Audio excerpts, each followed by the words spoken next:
Hello viewers, আশা করি তোমরা ভালো আছো। আমি এজএটএম হাসানুল্লাহ, জিভি একাডেমি।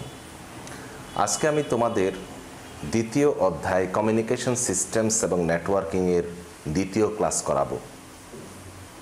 আজকে দ্বিতীয় ক্লাসে আমি আলোচনা করব ডেটা ট্রান্সমিশন মেথড বা সিস্টেম এবং ডেটা ট্রান্সমিশন মোড, এই দুটো বিষয় নিয়ে আজকে আলোচনা করব। তাহলে আমরা প্রথমে শুরু করছি ডেটা ট্রান্সমিশন মেথড বা সিস্টেম, অর্থাৎ ডেটা যেভাবে এক কম্পিউটার থেকে অন্য কম্পিউটারে যায়, সহজ কথায় সেই পদ্ধতিকে আমরা বলি ডেটা ট্রান্সমিশন মেথড। তো ট্রান্সমিশন জিনিসটা কি? ট্রান্সমিশন হচ্ছে আমার সিগন্যাল, এটা অ্যানালগ হোক বা ডিজিটাল হোক, এক জায়গা থেকে আরেক জায়গায় আসা যাওয়া করে, এটিকে আমরা বলি ট্রান্সমিশন। এই ট্রান্সমিশন দুই ধরনের হতে পারে। একটি হচ্ছে সবগুলো বিট আলাদা আলাদাভাবে যাওয়া, আরেকটি হচ্ছে সবগুলো বিট একটি সিরিয়ালে যাওয়া। তাহলে ডেটা ট্রান্সমিশন মেথড কাকে বলে? ডেটা যেভাবে এক কম্পিউটার থেকে অন্য কম্পিউটারে স্থানান্তরিত হয়, অর্থাৎ প্রেরক থেকে প্রাপকের দিকে যায়, সেই পদ্ধতিকে আমরা বলি ডেটা ট্রান্সমিশন মেথড। এটি কতটুকু আমি পাঠাচ্ছি তার উপর ভিত্তি করে এটিকে দুভাগে ভাগ করা যায়। একটি হচ্ছে প্যারালাল ট্রান্সমিশন, আরেকটি হচ্ছে সিরিয়াল ট্রান্সমিশন। প্যারালাল হচ্ছে প্রেরক কম্পিউটার থেকে প্রাপক কম্পিউটারে সমান্তরাল প্রক্রিয়ায় পাঠানো, আর সিরিয়াল হচ্ছে অনুক্রম প্রক্রিয়ায় পাঠানো। তাহলে বিষয়টা কি আমরা একটু দেখে নিই। প্যারালাল, প্রথমে দেখি প্যারালাল। মনে করি আমি এক কম্পিউটার থেকে আরেক কম্পিউটারে পাঠাবো।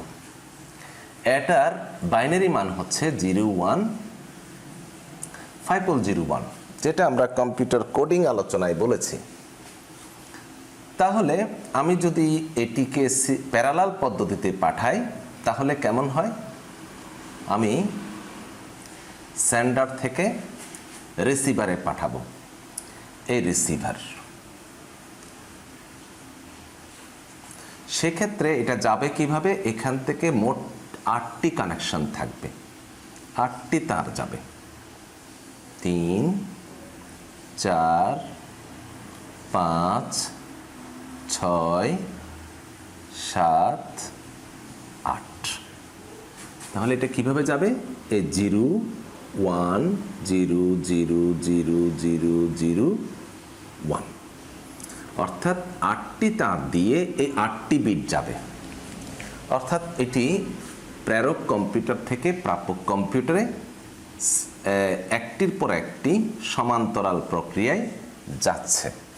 এই ধরনের ট্রান্সমিশনকে বলে প্যারালাল ট্রান্সমিশন। যেহেতু এটি আলাদা আলাদাভাবে যায়, এটা উচ্চ গতির একটি পদ্ধতি। কিন্তু আমি যদি দূরবর্তী ক্ষেত্রে এটা ব্যবহার করি, আমার জন্য এটা বেশ ব্যয়বহুল হয়ে যায়, ঝামেলাপূর্ণ হয়ে যায়। তাই এটি একসময় ব্যাপকভাবে ব্যবহার হতো, এখন এটির ব্যবহার সীমিত। আগেকার সময়ে আমরা প্রিন্টার, বড় ধরনের প্রিন্টারগুলোতে 24 পিন, 16 পিনের, 8 পিনের, এই ধরনের কিছু প্রিন্টার ব্যবহার করতাম। সেখানেই প্যারালাল পদ্ধতিতে ডেটা ট্রান্সমিট হতো। বর্তমান সময়ে আমরা সিরিয়ালেই ব্যবহার করে থাকি। তাহলে প্যারালাল ট্রান্সমিশন কাকে বলে? যে ট্রান্সমিশন সিস্টেমে প্রেরক কম্পিউটার থেকে প্রাপক কম্পিউটারের ডেটা সমান্তরাল প্রক্রিয়ায় স্থানান্তরিত হয় বা প্যারালালি স্থানান্তরিত হয়, তাকে আমরা প্যারালাল ট্রান্সমিশন বলি। তাহলে সিরিয়াল ট্রান্সমিশনটা কি? এই যে আমি এর মান দিলাম, এটি যদি এইভাবে যায় সেন্ডার থেকে রিসিভারে এক বিট করে করে বাই সিরিয়াল, তখন সেটাকে আমরা বলবো এইভাবে 0, 1, 0, 0, 0, 0, 0, 1। এইভাবে যদি যায় তখন সেটাকে আমরা বলি সিরিয়াল ট্রান্সমিশন। অর্থাৎ এটা হচ্ছে একটা আনুক্রমিক প্রক্রিয়া। আনুক্রমিক প্রক্রিয়া যাওয়া, একটির পর একটি যাওয়া। এক্ষেত্রে এখানে একটা যন্ত্র থাকে, সেটি কি করে, সেটিকে আমরা এই যে বিটগুলো, এগুলো তো আসলে প্যারালালি, এই প্যারালাল থেকে আগে সিরিয়ালে রূপান্তর করে, এই রূপান্তরক এই কাজটা করে নেবে, তারপরে এখানে যাবে। আবার এখানেও একটা রূপান্তরক থাকে, সেটি কি করে, সেটিকে আবার প্যারালালি গ্রহণ করে। যেমন ইউএসবি কেবল, আমরা ইউএসবি ইউনিভার্সাল সিরিয়াল বাস, ওই কেবলটিতে সিরিয়াল প্রক্রিয়ায় ডেটা ট্রান্সমিট হয়, কিন্তু আমার ডেটাটি যায় এভাবে লম্বালম্বি প্রক্রিয়ায়। তখন এই প্যারালালটাকে আগে সিরিয়ালে কনভার্ট করে সেটি কেবল দিয়ে পাঠায়, আবার সেখানে প্যারালালি হয়ে কম্পিউটার গ্রহণ করে। এটা আমাদের বিবেচ্য নয়, আমাদের বিবেচ্য হচ্ছে সেন্ডার এবং রিসিভারের মাঝখানে এই সিরিয়ালি যাওয়া, অনুক্রম প্রক্রিয়া যাওয়া, সেটাকে আমরা বলি সিরিয়াল ট্রান্সমিশন। এই সিরিয়াল ট্রান্সমিশনকে আমরা আবার তিনটি ভাগে ভাগ করতে পারি: অ্যাসিনক্রোনাস, সিনক্রোনাস, আসিনক্রোনাস। অ্যাসিনক্রোনাস, সিনক্রোনাস, আসিনক্রোনাস আলোচনা করার ক্ষেত্রে সেখানে আমার আরেকটি বিষয় আলোচনা করতে হবে। আশা করি আমরা প্যারালাল এবং সিরিয়াল ট্রান্সমিশন বুঝতে পারলাম। তাহলে এটা কোথায় ব্যবহৃত হয়? এটা আগেকার সময়ে প্রিন্টারে এবং কিছু হার্ড ডিস্কের কেবলগুলোতে, কম্পিউটারের বিভিন্ন ডিভাইসে অনেক বড় বড় কেবল ব্যবহার করা হতো, যেখানে অনেকগুলো তার একসাথে থাকতো, 8টি, 16টি, 24, 48 এরকম থাকতো, অর্থাৎ 8টি করে যাওয়ার ব্যবস্থা থাকতো। সেটা হচ্ছে প্যারালাল। আর বর্তমান সময়ে আমরা ইউএসবি কেবল ব্যবহার করছি কিবোর্ড থেকে কম্পিউটারে, কম্পিউটার থেকে মাউস থেকে কম্পিউটার, কম্পিউটার থেকে ইউএসবি মনিটর, এই সবগুলো, তারপরে এইচডিএমআই কেবল, এই সবগুলো এখন বর্তমানে সিরিয়াল ট্রান্সমিশন। তাহলে বর্তমান সময়ে আমরা যতগুলো ডিভাইস ব্যবহার করে থাকি বলা যায় প্রায় অধিকাংশই সিরিয়াল ট্রান্সমিশন। তাহলে আমরা বুঝতে পারলাম। এখন আমি এই সিনক্রোনাইজেশনের উপর ভিত্তি করে তথা সিরিয়াল ট্রান্সমিশনকে আমি শ্রেণীভাগ দেখাবো। এবার আসি বিট সিনক্রোনাইজেশন, এটাকে আমরা বিট সিনক্রোনাইজেশনও বলি। আগে বিষয়টা আমি একটু বুঝিয়ে দেই। দুটি কম্পিউটার, একটি কম্পিউটার থেকে যখন আমি আরেকটি কম্পিউটারের ডেটা পাঠাবো, তখন দুটি কম্পিউটারের মধ্যে একটি সমঝোতা আবশ্যক, যাতে এই কম্পিউটারের পাঠানোর ডেটার শুরু এবং শেষ এই প্রাপক কম্পিউটার বুঝতে পারে। ফলে প্রাপ্ত ডেটার প্যাকেট থেকে ডেটা পুনরুদ্ধার সম্ভব। আর যদি সেটা সেভাবে পাঠানো না হয়, তাহলে ডেটা সিগন্যাল আকারে যাবে, ঠিক সেই সিগন্যাল থেকে ডেটাকে উদ্ধার করা যায় না। ওই পদ্ধতিকে আমরা বলি বিট সিনক্রোনাইজেশন বা ডেটা ট্রান্সমিশন সিস্টেম। আমরা একটু আগে যেই ডেটা ট্রান্সমিশন মেথড বা সিস্টেম আলোচনা করেছিলাম, এটি হচ্ছে কি পরিমাণ ডেটা পাঠাচ্ছে সেটার উপর ভিত্তি করে। আর এখন আলোচনা করছি সিনক্রোনাইজেশন এর উপর ভিত্তি করে ডেটা ট্রান্সমিশন মেথড। আচ্ছা, তাহলে জিনিসটা আমি একটু বুঝিয়ে দিই। এই কম্পিউটার থেকে যখন আমি এই কম্পিউটারে পাঠাবো, মনে করি পাঠাবো, মানে কি 015001। এটা যখন পাঠাবো, এটাকে একটু যাতে নিরাপদে পৌঁছে সেজন্য এখানে একটা বিটের প্রয়োজন হয়, এখানে একটা বিটের প্রয়োজন হয়। এটি একটি হতে পারে, দুটি হতে পারে। এগুলোর মাধ্যমে এগুলো নিরাপদ থাকে, 8 বিট এগুলো নিরাপদ থাকে। ফলে যখন এটিকে আমি সঠিকভাবে পাঠাবো, সেখান থেকে সে ডেটা এগুলো বাদ দিয়ে এই ডেটাকে পুনরুদ্ধার করতে পারে। এটাকে আমরা বলি বিট সিনক্রোনাইজেশন, যাতে এটা সঠিক থাকে। এই জন্য এই ব্যবস্থাটি নেওয়া হয়। এটাকে আমরা বলি বিট সিনক্রোনাইজেশন বা ডেটা ট্রান্সমিশন মেথড। আমি একটা উদাহরণ দিয়ে বলি। মনে করি এক স্টুডেন্ট, তার এক বন্ধু আমেরিকায় থাকে। বন্ধু তাকে বলল, বন্ধু তোমার জন্য আমি কি পাঠাবো? তখন সে বলল, আমার জন্য একটা স্মার্টফোন পাঠাও। এখন বন্ধুটি যদি স্মার্টফোনটি কোনো ধরনের প্যাকেট করা ছাড়া খোলা অবস্থায় পাঠায়, ওই মোবাইলটাকে আর মোবাইল থাকবে? ওটা নিশ্চয়ই ভেঙে যাবে। তাহলে ওই মোবাইলটি ঠিকই পাঠালো ঠিকই, কিন্তু এই মোবাইলটির আর ব্যবহারযোগ্যতা থাকবে না যদি সেটাকে প্যাকেট করে না পাঠানো হয়। এই জন্য সে কী করলো, এই মোবাইলটি যাতে সুরক্ষিতভাবে যায় এই জন্য মোবাইলের যে নিজস্ব প্যাকেটটি আছে সে প্যাকেটটি রাখলো, প্যাকেটের উপরে আরেকটি প্যাকেট করলো, এবং এটা যাতে কোনোভাবে আছড়ালেও যাতে না ভাঙে সেজন্য বিশেষ বিশেষ ব্যবস্থা নিয়ে এই মোবাইলটি পাঠিয়ে দিল। এখন তার বন্ধু মোবাইলটি পাওয়ার পর কি ব্যবহার করবে? মোবাইলটি ব্যবহার করবে নিশ্চয়ই, প্যাকেটটা আর ব্যবহার করবে না। তো ওই প্যাকেটটা খুলে সে মোবাইলটি ব্যবহার করবে। একইভাবে আমি যখন কম্পিউটারে কোনো ডেটা পাঠাই তখন ওই ডেটাটির মধ্যে ওই ডেটাটিকে সামনে একটা সুরক্ষিত ব্যবস্থা এবং পিছনে একটা সুরক্ষিত ব্যবস্থা, স্টার্ট অ্যান্ড স্টপের মধ্যে কিছু সুরক্ষিত ব্যবস্থা দিতে হয়, যাতে এই কম্পিউটার থেকে পাঠানো ডেটা যখন এই কম্পিউটারে যাবে এই সুরক্ষিত অবস্থা থেকে এই ডেটাটিকে সে প্রাপক কম্পিউটার পুনরুদ্ধার করতে পারে। এই ডেটা থেকে, এই পূর্ণ ব্লক ডেটা থেকে প্রকৃত ডেটাকে প্রাপক কম্পিউটার উদ্ধার করতে পারে। এটাকে আমরা বলি বিট সিনক্রোনাইজেশন। তাহলে বিট সিনক্রোনাইজেশনের গোছানোর সংজ্ঞাটা কেমন হবে?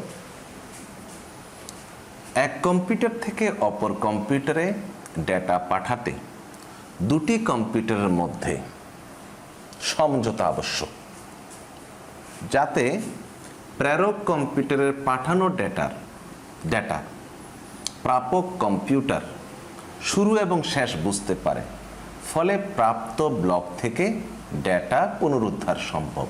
একেই বলে বিট সিনক্রোনাইজেশন বা ডেটা ট্রান্সমিশন মেথড বা সিস্টেম। এই বিট সিনক্রোনাইজেশনের উপর ভিত্তি করে আমরা ডেটা ট্রান্সমিশন মেথডকে তিনটি ভাগে ভাগ করি। নাম্বার 1 হলো asynchronous, SYNCHRONOUS। Number 2 synchronous, SYNCHRONOUS। Number 3 আসিনক্রোনাস, ISOCHRONOUS। এখন আমরা বাই সিরিয়াল এগুলো আলোচনা করব। তাহলে আমরা এখন আলোচনা করছি অ্যাসিনক্রোনাস, সিনক্রোনাস এবং আসিনক্রোনাস। এই তিনটির মধ্যে প্রথমে আলোচনা করব অ্যাসিনক্রোনাস। অ্যাসিনক্রোনাস ট্রান্সমিশন সিস্টেমটা কীরকম আমরা একটু দেখি। আমরা এটা সংজ্ঞা হিসেবে বলি যে ট্রান্সমিশন সিস্টেমে ডেটা ক্যারেক্টার বাই ক্যারেক্টার স্থানান্তরিত হয়। যেমন মনে করি একটি ক্যারেক্টার যেটার বাইনারি মান হলো 015001, এরকম একটি ক্যারেক্টার করে যাবে। তাহলে আমি মনে করি যাওয়াটা এইভাবে করে দেখাচ্ছি। তাহলে এই একটি ক্যারেক্টারের আমি একটা বক্স ফ্রেম নির্ধারণ করলাম, তার আগে একটি দিলাম স্টার্ট বিট এবং এখানে মনে করি স্টার্ট বিটের মান দিলাম 1, এখানে দিলাম দুটো স্টপ বিট, এটাকে বলি আমরা স্টপ বিট। আমরা আগেই বলেছি ক্যারেক্টার ডেটা ট্রান্সমিশন সিস্টেম হচ্ছে যা আমি পাঠাবো তার আগে এবং পরে একটা নিরাপত্তা বলয় তৈরি করতে হয়। এটা সেই জিনিসগুলো, এই ক্যারেক্টারের আগে একটা স্টার্ট বিট থাকবে, শেষে একটা স্টপ বিট থাকবে। এটা হচ্ছে রিসিভার। এইভাবে করে এই দুটির মাঝখানে একটা টাইম ইন্টারভেল থাকবে। মনে করি এর পরে পাঠাবো বি, এই বি পাঠাচ্ছি, সেখানেও আমি স্টার্ট বিট দিলাম, স্টার্ট বিট মনে করি এটা 0, বি মনে করি আমি এখানে বি পাঠাবো 01410, এটা হচ্ছে বি এর মান। এখানে মনে করি স্টপ বিট হচ্ছে একটি, এটা হচ্ছে স্টপ বিট। এভাবে করে আমি মনে করি এখন সি পাঠাবো, এভাবে করে গেল। আর এটা হচ্ছে সেন্ডার। এই সেন্ডার প্রথমে পাঠালো এ যাচ্ছে, তারপর বি, তারপরে সি, এভাবে করে পাঠাচ্ছে। এই পাঠানোর প্রক্রিয়াটাই হচ্ছে অ্যাসিনক্রোনাস সিস্টেম, যেখানে একটি করে ক্যারেক্টার পাঠানো হবে। প্রতি ক্যারেক্টারের শুরুতে একটি স্টার্ট বিট থাকবে, শেষে এক বা দুটি স্টপ বিট থাকবে। প্রতিটি ব্লকের মাঝখানে একটি বিরতি থাকবে, যেটাকে আমরা বলি টাইম ইন্টারভ্যাল। এইভাবে করে টাইম ইন্টারভ্যাল থাকবে। আবার এই টাইম ইন্টারভ্যালগুলো সমান হবে না, অসমান হবে। এগুলো আমরা সাধারণত কিবোর্ড, তারপর computer, keyboard to computer, computer to printer, punch card থেকে কম্পিউটার, কম্পিউটার থেকে পাঞ্চ কার্ড এবং ইন্টারনেটের অল্প পরিসরে ডেটা ট্রান্সমিশনের ক্ষেত্রে এই অ্যাসিনক্রোনাস ট্রান্সমিশনটা ব্যবহার করি। ফলে আমি যখন কিবোর্ডে একটা এ চাপ দেব, পরক্ষণে আমি বি দিলাম, এই পরক্ষণের মধ্যে একটা সময় বিরতি থাকে, এটা সেই বিরতি। আবার সি মনে করে একটু দেরিতে দিলাম, হ্যাঁ, এগুলো হচ্ছে সেই বিরতি। এই বিরতির মাধ্যমে একটি একটি ক্যারেক্টার করে এখানে যায়। এখানে কোনো স্মৃতি পরিসরের প্রয়োজন হয় না, যখন আমি যেটা করব তখন সেটা যেতে থাকবে। এই হচ্ছে অ্যাসিনক্রোনাস ট্রান্সমিশন সিস্টেম বা মেথড। তাহলে অ্যাসিনক্রোনাসে যেহেতু একটি একটি করে ক্যারেক্টার যাচ্ছে, এটি একটি ধীরগতির প্রক্রিয়া। এই ধীরগতির কাছ থেকে আমরা আর একটু গতিশীল করার জন্য উদ্ভব হলো সিনক্রোনাস, SYNCHRONOUS, সিনক্রোনাস ট্রান্সমিশন। এই ট্রান্সমিশন সিস্টেমে ক্যারেক্টার একটির পরিবর্তে যাবে 80 থেকে 132টি ক্যারেক্টার প্রথমে স্মৃতি পরিসরে পাঠানো হয়। পাঠিয়ে সেটাকে ব্লক করা হয়। এটাকে ব্লকও বলে, প্যাকেটও বলে। এই ব্লক করে এখানে একটা এরকম এগুলোর মতো রক্ষা কবচ থাকবে। যেমন এটাকে আমরা বলি, শুরুতে আমরা এখানে শুরু বিবেচনা করছি, এদিকে শুরু এদিকে শেষ বিবেচনা করছি। এটাকে বলা হয় হেডার ইনফরমেশন, হেডার ইনফরমেশন। আর এদিকে যেটা থাকবে সেটাকে আমরা বলি ট্রেইলার ইনফরমেশন। এরকম থাকবে, যেগুলোর ক্ষমতা থাকবে 2 বাইট করে, এটাও 2 বাইট, এটাও 2 বাইট। তারপরে এদিকে থাকবে টাইম ইন্টারভ্যাল, ওটার মতো টাইম ইন্টারভ্যাল। এভাবে করে আরেকটি ব্লক করলাম।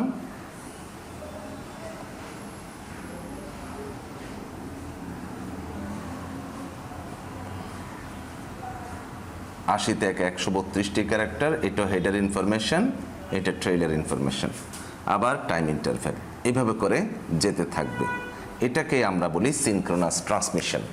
ফলে এখানে আমরা দেখতে পাচ্ছি এখানে একটি করে ক্যারেক্টার যাচ্ছে, আর এখানে যাচ্ছে এইরকম 80 থেকে 132টি ক্যারেক্টার। এই ক্ষেত্রে তার মেমোরির প্রয়োজন হচ্ছে, এটাকে ব্লক করতে হচ্ছে। করার পর তারপরে এখানে একটা হেডার ইনফরমেশন, এখানে একটা ট্রেইলার ইনফরমেশন নিতে হচ্ছে। এইভাবে করে প্রতি ব্লক একটির পর একটি যেতে থাকে এবং টাইম ইন্টারভ্যালটা সবসময় সমান থাকে। এটাই হলো সিনক্রোনাস ট্রান্সমিশন। এই যে আমরা computer to computer data transmit করি, নেটওয়ার্ক ব্যবস্থায় বিভিন্ন কম্পিউটারের মধ্যে তথ্য আদান প্রদান করি, যেখানে অনেকগুলো তথ্য একসাথে পাঠাতে হয়। ইন্টারনেটে আমরা অনেকগুলো পাঠাচ্ছি, এগুলো সবগুলো হয় সিনক্রোনাস ট্রান্সমিশনে। এই জন্য এটি একটি জনপ্রিয় পদ্ধতি।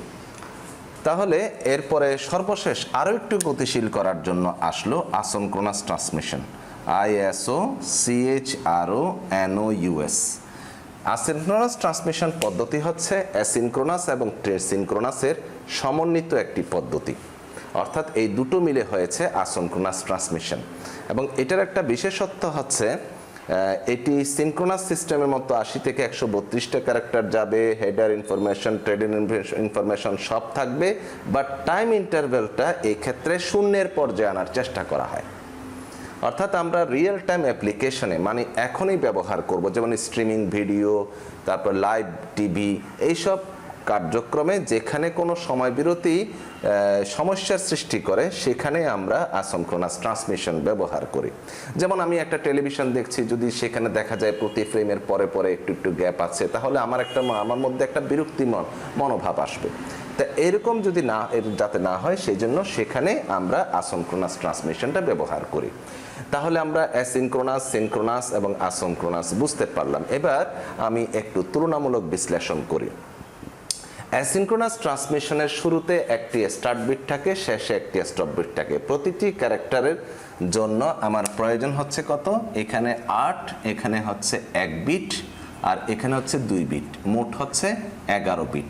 অর্থাৎ প্রকৃত মান হচ্ছে 8 বিটের, যেটার টোটাল মান হচ্ছে মোট অর্থাৎ প্রকৃত ডেটা হচ্ছে 8টি, আর মোট ডেটা হচ্ছে এটার জন্য 11টি ডেটার প্রয়োজন হচ্ছে। আর এখানে প্রয়োজন হচ্ছে 8 যোগ 1 যোগ 1 সমান 10টি বা 11টি এরকম প্রয়োজন হয়। প্রতি ব্লকে এভাবে করে পাঠানোর কারণে আমার সময়টা বেশি লাগে, প্রচুর সময় প্রয়োজন হয়। কিন্তু এখানে 80 থেকে 132টি ক্যারেক্টার একসাথে পাঠানোর কারণে অনেক কম সময়ে হয়ে যায়, এবং এখানে কোনো স্টার্ট বিট এবং স্টপ বিট এখানে থাকে না, ফলে সময়টা আরও কম প্রয়োজন হয়। এরপরে হচ্ছে আসিনক্রোনাস ট্রান্সমিশন। এটা আরও কম সময়ে যায়, সবচেয়ে দ্রুতগতির প্রক্রিয়া এটি, কারণ এটিতে টাইম ইন্টারভ্যালও একেবারে কম।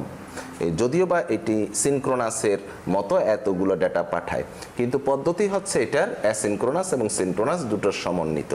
তো এই জন্য আমরা রিয়েল টাইম অ্যাপ্লিকেশন তথা স্ট্রিমিং ভিডিও এবং লাইভ টিভিতে এটি ব্যাপকভাবে ব্যবহার করি। তাহলে আমরা বুঝতে পারলাম।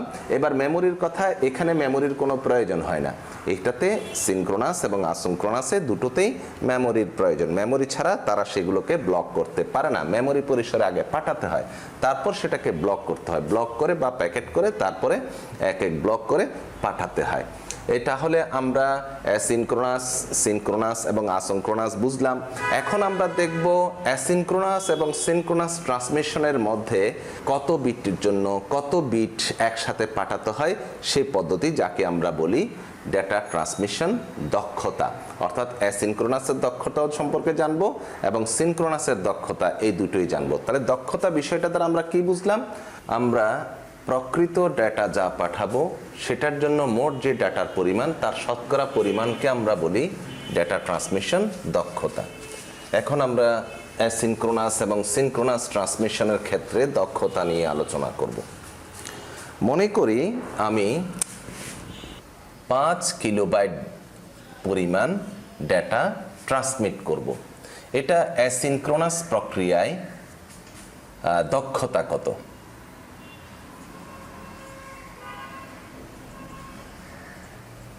আমরা এখন সেটা নির্ণয় করছি। প্রথমে আমরা দেখছি 8 বিটে কত বিট প্রয়োজন হয়। আমরা যদি স্টার্ট বিট একটি এবং স্টপ বিট একটি বিবেচনা করি, তাহলে হবে 8 যোগ 1 যোগ 1 সমান 10টি।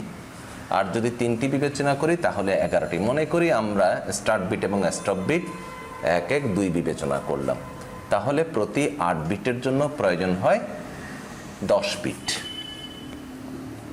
তা আমি পাঠাবো 5 কিলোবাইট। আমরা জানি 1 বাইট সমান 8 বিট, আর 1 কিলোবাইট সমান হচ্ছে 1000 বাইট। তাহলে 5 কিলোবাইট সমান কত? 5000 বাইট। তাহলে 5000 বাইট সমান কত বিট হবে? আমরা বিটে পরিণত করছি, তাহলে 8 বিট গুণ করতে হবে। তাহলে হয় কত? 5 40,000 বিট। তাহলে আমরা কি পেলাম? আমরা পাঠাবো 40,000 বিট। এই 40,000 বিট পাঠাতে আমার কয় বিটের প্রয়োজন সেটা আগে নির্ণয় করব, তারপরে উভয়ের শতকরা মান নির্ণয় করব। তা আমরা জানি 8 বিট পাঠাতে আমার প্রকৃত মান হচ্ছে, মোট ডেটা হচ্ছে 10 বিট। তাহলে 1 বিট পাঠাতে আমার প্রয়োজন হচ্ছে 8 ভাগের 10 বিট। তাহলে যদি আমি 40,000 পাঠাই তাহলে আমার কত প্রয়োজন হচ্ছে? 40,000 পাঠাতে গেলে আমার প্রয়োজন হচ্ছে 10 গুণ 40,000 বিট। তাহলে আমরা এখানে কত পেলাম? 50,000 বিট, অর্থাৎ আমি 40,000 বিট পাঠাতে আমার মোট বিটের প্রয়োজন হবে 50,000।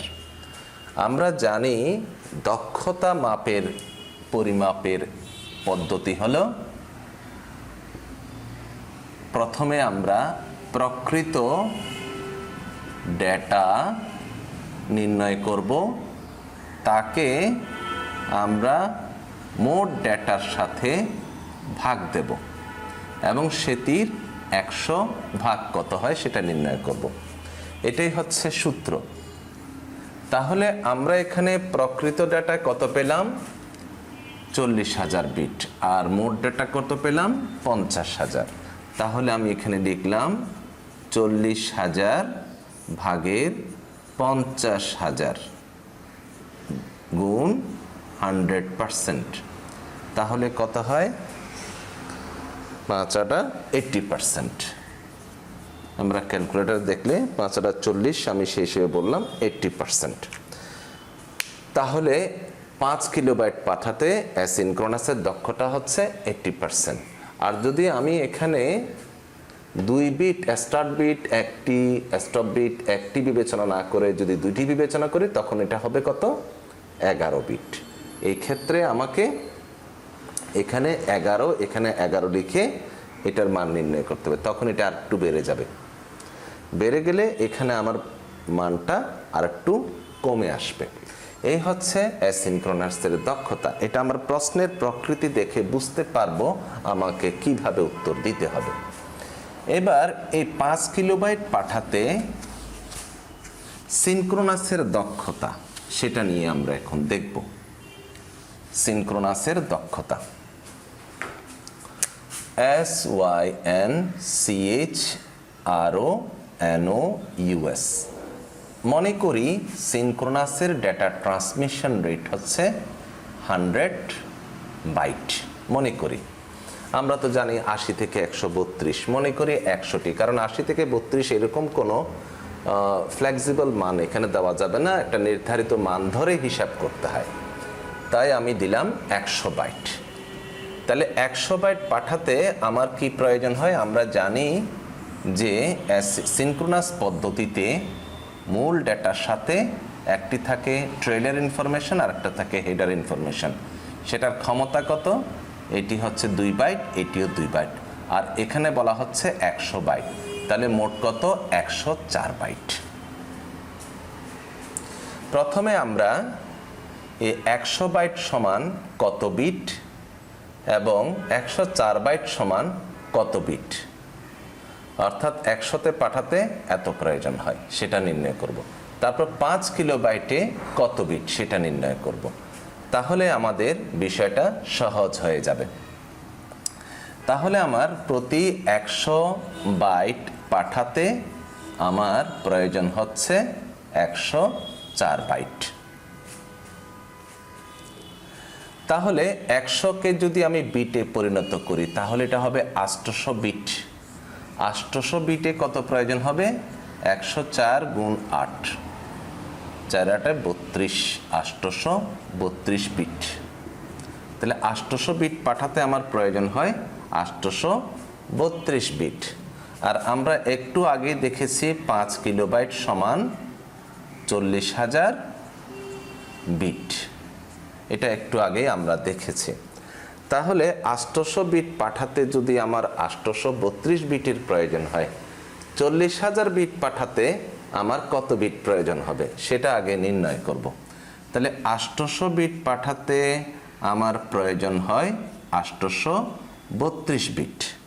তাহলে 1 বিট পাঠাতে আমার প্রয়োজন হয় 800 ভাগের 832।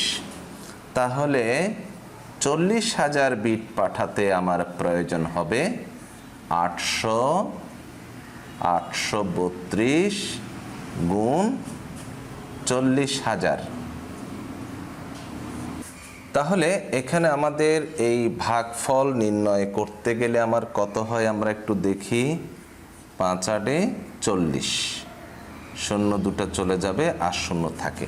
তাহলে এটা গুণ করলে আমরা পাচ্ছি 832-এর সাথে 50 গুণ করলে হয় 41,600।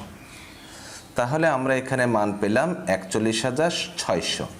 তাহলে 40,000 বিট পাঠাতে গেলে আমার মোট প্রয়োজন হয় 41,600। তাহলে আমার দক্ষতা কত হবে? দক্ষতা হবে 40,000 ভাগের 41,000, কারণ আমরা প্রকৃত ডেটা পাচ্ছি 40,000। আমরা লিখলাম 40,000, তার সাথে দিলাম 41,600, আর সেটার পার্সেন্ট হলো 100%। তাহলে কত হয়? আমরা ক্যালকুলেটর দিয়ে এটা ভাগ করে দেখব। ভাগফলটি পেলাম 96.15%। তাহলে আমরা অ্যাসিনক্রোনাসের দক্ষতা পেলাম 5 কিলোবাইট। আমি ডেটা পাঠাতে গেলে সেটির দক্ষতা হয় 96.15%। আমরা এটা 100 বাইট দিয়ে দেখিয়েছি। যদি পরীক্ষায় বলা হয় 120 বাইট হিসাব, তখন সেক্ষেত্রে আমরা 120 বাইট হিসাব ধরে এটা করে ফেলব, তখন দক্ষতা আরও কমে আসবে। আচ্ছা, আশা করি আমরা ডেটা ট্রান্সমিশন দক্ষতা বুঝতে পারলাম। তাহলে টোটাল বিষয়টা হচ্ছে, ডেটা ট্রান্সমিশন দক্ষতা হচ্ছে আমি প্রকৃত ডেটা পাঠাতে আমার মোট কত ডেটার প্রয়োজন হয় সেটার একটা অনুপাতই হলো ডেটা ট্রান্সমিশন দক্ষতা। এখন আমরা আলোচনা করব ডেটা ট্রান্সমিশন মোড বা ডেটা প্রবাহের দিক। তাহলে এখন আমরা আলোচনা করছি data transmission mode. Data transmission MOD mode মানে ডেটা প্রবাহের দিক। ডেটা কোন দিকে প্রবাহিত হয়? আমরা ডেটা প্রবাহের দিক হিসাব করলে ডেটা 3 দিকে প্রবাহিত। ডেটা প্রবাহের দিক 3টি। নাম্বার 1, একটি হচ্ছে সিমপ্লেক্স, একটি হচ্ছে ইউনিকাস্ট।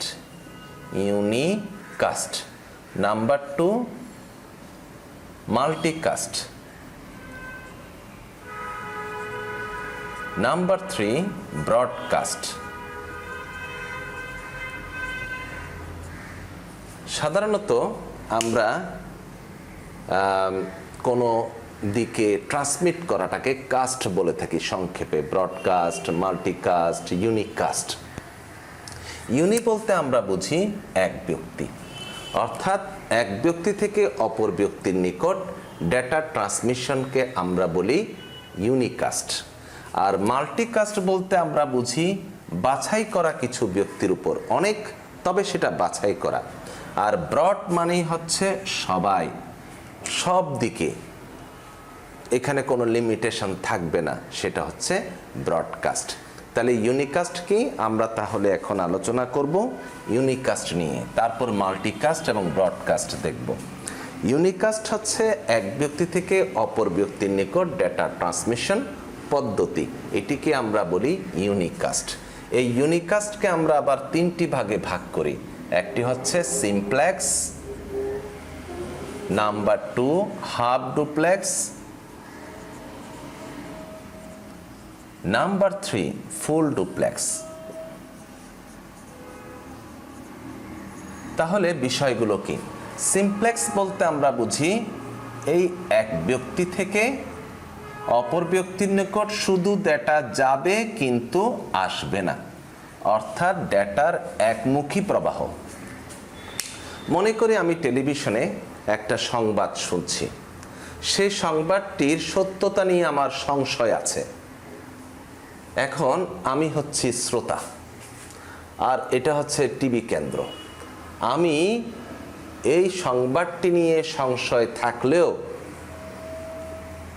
সন্দেহ থাকলেও আমি ওর কাছে ডেটাটি পাঠাতে পারবো না, কারণ এটা হচ্ছে ওয়ান ওয়ে, এবং এটাকেই আমরা বলি সিমপ্লেক্স।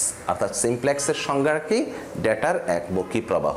যেমন রেডিও, টেলিভিশন, এগুলো হচ্ছে একমুখী প্রবাহ, সিমপ্লেক্স। এবার আসি হাফ ডুপ্লেক্স।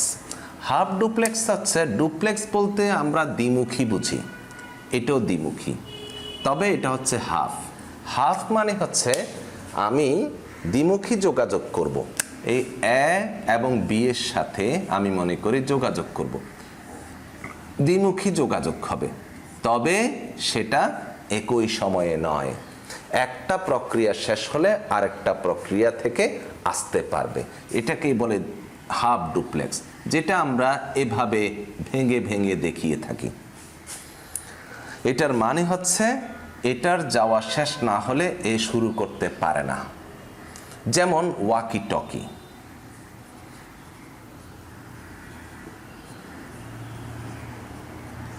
এই ওয়াকি টকিতে থেমে থেমে কথা বলতে হয়, অর্থাৎ একজনের কথা শেষ হলে ওই প্রান্ত থেকে আবার শুরু করতে পারে। তাহলে হাফ ডুপ্লেক্সটা কি?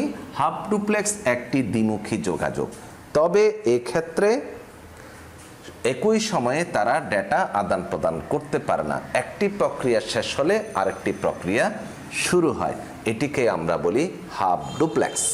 এবার আসি ফুল ডুপ্লেক্স।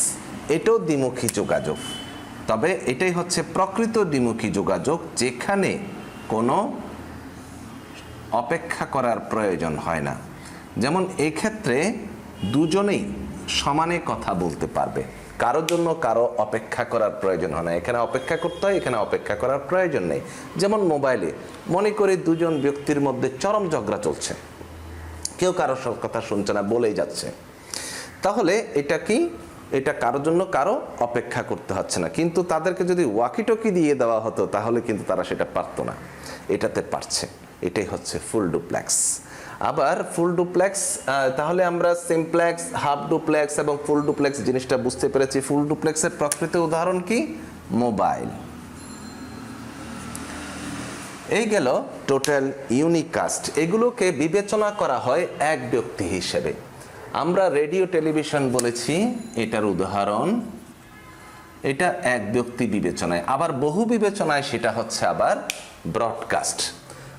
তাহলে আমরা দেখতে পাচ্ছি ব্রডকাস্ট যা, সিমপ্লেক্সও তা। অর্থাৎ এখানে বিবেচনা আসবে এক ব্যক্তি হিসেবে, আর ওখানে বিবেচনা করা হবে বহু ব্যক্তি হিসেবে। তাহলে ইউনিকাস্টের পরে আসি আমরা এবার মাল্টিকাস্ট।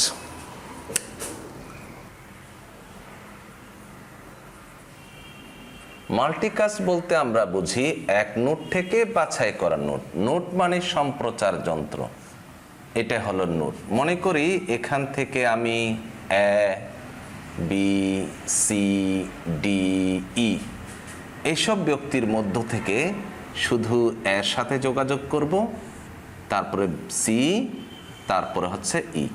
এদের সাথে আমি সংযুক্ত হব না, যদি বা এরা আমারই সদস্য।